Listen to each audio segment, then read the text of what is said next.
Functional and dysfunctional conflicts in business and their resolution. Reasons for conflict within an organization. As objective factors of conflicts, it is customary to single out specific situations that arise in the process of social communication of people, which become the causes of a clash of their interests, attitudes, and opinions. Currently, there are many objective factors of conflict, the most common of which are natural clash of interests of different individuals in the process of their life. Weak elaboration of legal and other mechanisms for regulating emerging social contradictions that arise in the process of interpersonal communication. Features of a lifestyle associated with financial difficulties and large-scale, radical, and rapid changes.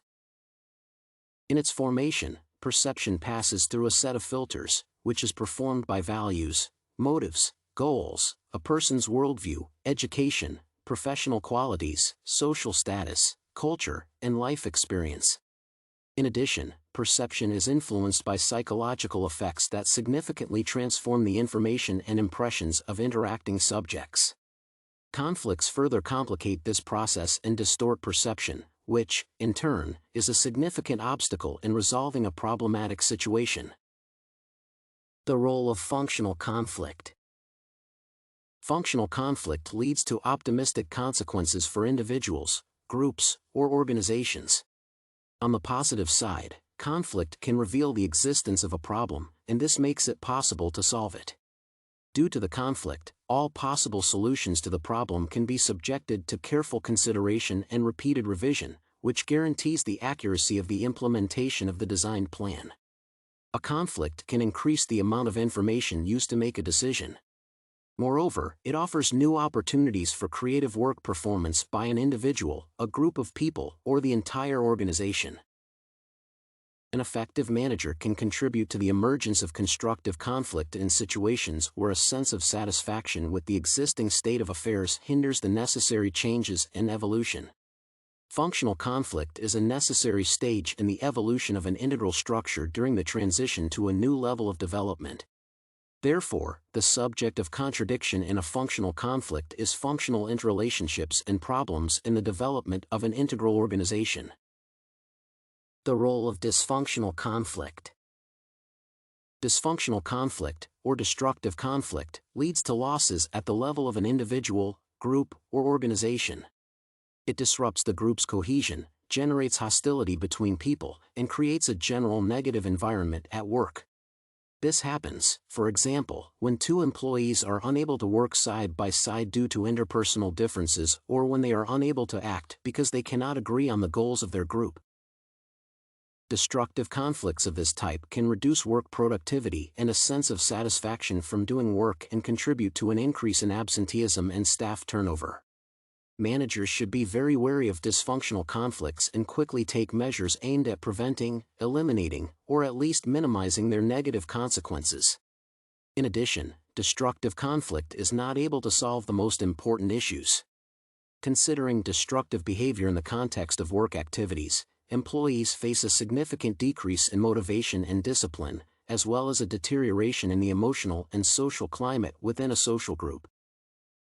Functional conflict resolution strategy. At the stage of a conflict situation, the most effective strategy of the council is when the leader first assesses the position of each employee concerning the problem and then organizes a meeting at which they provide an opportunity for all members of the team to express their opinion in a favorable atmosphere. In the conduct of such a meeting, specific rules should be followed. It is worth highlighting a detailed explanation and description of the work requirements, while the head should clearly explain what results the firm expects from a particular employee.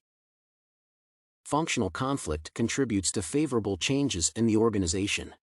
Therefore, the primary strategy for the leader is to adhere to the creation of clear rules and instructions that reflect the fundamentals and principles of the company's activities. Thus, the manager will be able to give employees a clear understanding of which way the organization is moving. In addition, awareness of their capabilities will allow employees not to go to the stage of destructive conflict. Dysfunctional conflict resolution strategy.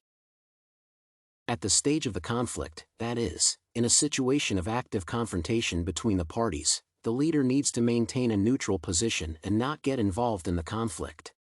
Frequently, the leader, hoping for authority, objectivity, and power, intervenes in the conflict, thereby strengthening the position of one of the parties. The aggrieved party in such a situation begins to seek support from other team members, which can lead to the escalation of the conflict and its transition into an expanded conflict. To prevent this from happening, the manager should show consistency, prepare the team itself or its representatives to develop a particular opinion and identify positions. If the manager knows the specifics of conflict management and can translate destructive confrontations into constructive ones, this gives positive results for the team. Consequently, the primary strategy is an open discussion of issues, allowing the organization to make optimal decisions and maintaining a fruitful atmosphere in the team.